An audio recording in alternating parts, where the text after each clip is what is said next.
बड़ा बयान सामने आया, जिसमें उन्होंने विदेश सचिव विक्रम मिस्री के बयान को भारत की कूटनैतिक जीत बताया। मलूक नागर ने कहा कि विपक्ष अब भारत की विदेश नीति पर सवाल उठाना बंद करे। उन्होंने पाकिस्तान पर सीधा वार कसते हुए कहा कि अगर भारत से छेड़छाड़ की तो जवाब दिया जाएगा। वहीं उन्होंने अखिलेश यादव के इंडिया गठबंधन पर दिए बयान का समर्थन करते हुए कहा है कि जो साथ रहना चाहे वो रहे, जो छोड़ना चाहे वो छोड़ दे। वहीं जातीय जनगणना पर भी उन्होंने कांग्रेस को लेकर निशाना साधा। सुनिए। G7 सम्मेलन कनाडा में थे, उसमें डोनाल्ड ट्रंप साहब की और मोदी जी की मुलाकात होनी थी, पर जो वर्ल्ड की परिस्थितियां हैं इजराइल और ईरान को लेके, उसमें बीच में उनको जाना पड़ा। तो मुलाकात के बजाय जो विदेश सचिव साहब ने बताया है कि टेलीफोन पे करीब 40 मिनट बात हुई और उसमें मोदी जी ने पूरे विस्तार में आतंकवाद से संबंधित, पाकिस्तान का जो घटना घटी ऑपरेशन सिंदूर से संबंधित, अंदर जहां घुस के मारे उससे संबंधित पूरा विस्तार में उनकी चर्चा हुई टेलीफोन पर, और बिल्कुल साफ स्पष्ट कर दिया कि भारत किसी भी कीमत पे, किसी भी सूरत में किसी भी देश की मध्यस्थता नहीं चाहता। इस बात से बिल्कुल साफ ये हो गया जो विदेश सचिव साहब ने बयान दिया है कि सो कॉल्ड इंडिया गठबंधन की सबसे बड़ी पार्टी कांग्रेस और उसकी साथियां जो बीच बीच में डोनाल्ड ट्रंप के बयान आने पे जो बीच बीच में कुछ कुदक करके अपने बयान देते थे, तो ये उनका मुंह बंद हो गया है। वो साफ तौर पे सुन लें कि पूरे वर्ल्ड के लेवल पे G7 सम्मेलन से संबंधित मोदी जी की और डोनाल्ड ट्रंप जी की 40 मिनट तक टेलीफोन वार्ता पर विदेश सचिव के बयान से पूरा पूर्णविराम लग गया है, जो सो कॉल्ड इंडिया गठबंधन के लोग जिसे मुद्दा बना करके बीच बीच में कह रहे थे। लेकिन इन्हीं पाकिस्तान के जो आर्मी चीफ है फील्ड मार्शल आसिम मुनीर, उनका लंच भी रखा गया है, तो सवाल तो उठेंगे ना कि कहीं ना कहीं अमेरिका दोहरी नीति अपना रहा है। देखिए, पूरे वर्ल्ड पे जाकर के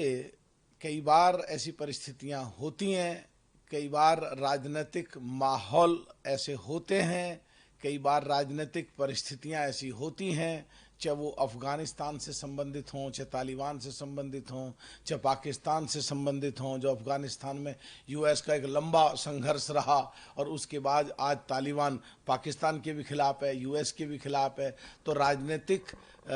दृष्टि से या कूटनीति दृष्टि से अगर वो मिल रहे हैं तो वो एक अलग बात है, पर हमारा बिल्कुल क्लियर कट 40 मिनट तक की वार्ता के बाद बिल्कुल क्लियर हो गया है कि भारत किसी का भी दूसरे देश का हस्तक्षेप या मध्यस्थता बर्दाश्त नहीं करेगा, खुद निपटने की स्थिति में है। अगर भारत को छेड़ा जाएगा, पाकिस्तान अगर छेड़ेगा तो जैसे अब घुस के मारे फिर दोबारा फिर घुस के मारेंगे। सर, जो बातचीत हुई भी किया है और दोनों नेताओं में जो उत्साह नजर आया बातचीत के बाद, तो आपको लगता है कि जो एक विपक्षी दलों की तरफ से सवाल उठाए जा रहे थे उस पर विराम होना चाहिए? देखिए, मेरे हिसाब से 40 मिनट की लंबी वार्ता के बाद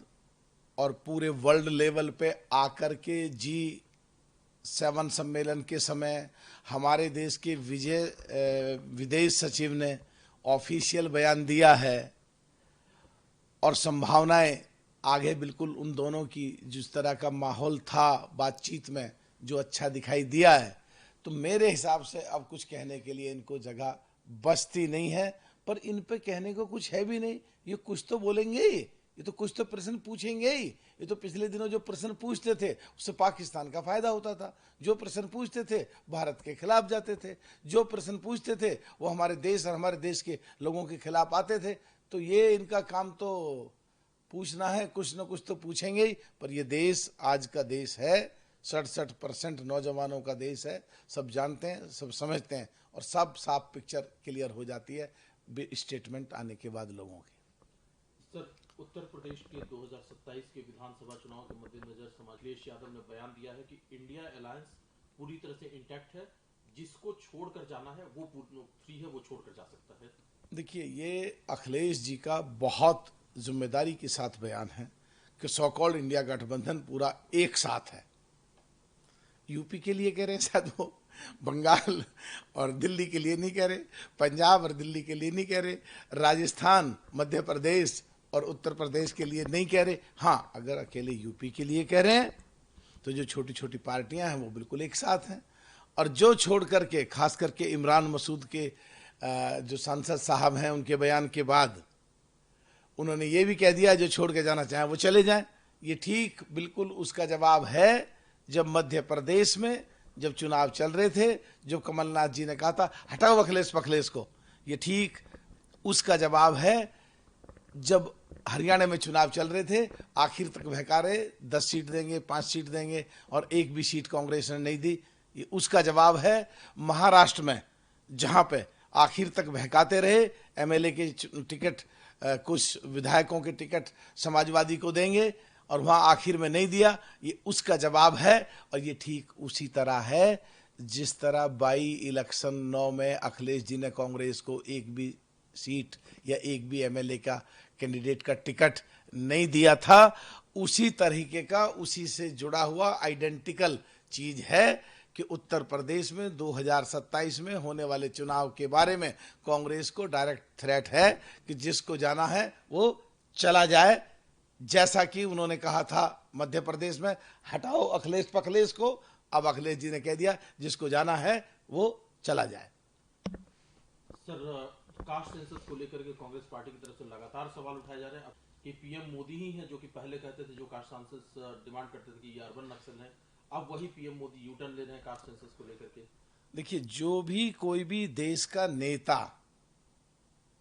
पिछड़ों की और दलितों की बात करेगा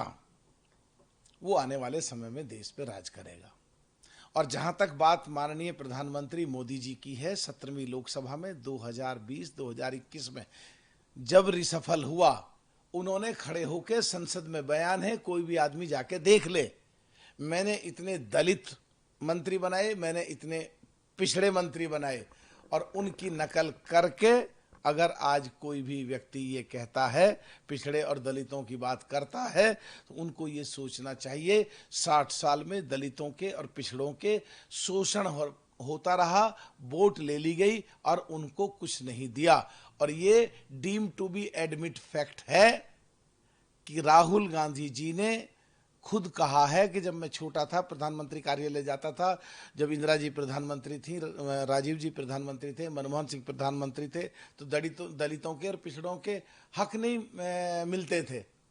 तो क्या पूरे देश में पहले कांग्रेस कुछ भी कहने के बजाय रैलियां कर करके जगह जगह ये सारे कांग्रेसी लोग क्या उसकी माफी मांगेंगे? मोदी जी की नकल करके ही तुम बोलने लगे, और मोदी जी ने अब उसको अलाउ भी कर दिया। तो अब भी प्रश्न उठ रहे हैं। मेरे हिसाब से अब तो बिल्कुल साफ हो चुका है, कुछ बचा नहीं है। मोदी जी खुद पिछड़े समाज से आते हैं, और देश में पहली बार ऐसा हुआ है, जितने भी कहते रहते हैं, कितने इन्होंने अपने कार्यकाल में कांग्रेस ने पिछड़े मुख्यमंत्री बनाए, कितने दलित मुख्यमंत्री बनाए, और आज की तारीख में देख लो देश में कितने मुख्यमंत्री दलित हैं और कितने मुख्यमंत्री पिछड़े हैं, और तो और प्रधानमंत्री भी आज की तारीख में पिछड़े हैं।